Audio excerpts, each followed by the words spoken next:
Beləsi var gömründə avtobusu saxlayıblar içəridə. Ötürmürlər, 4 saatda ötürmürlər. Cəmaata da budur, ha, soğukda elə bir baxıyor bir.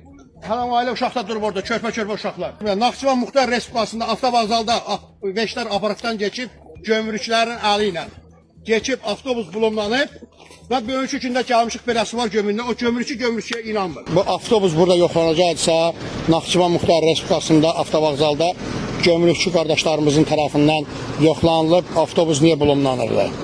O bulunlanmayaydı, burada bilərdik ki, əziyyət çəkilir. Bulunlanıbsa, bunlar beləsi var gömrüyü, o bulunma fikir vermir.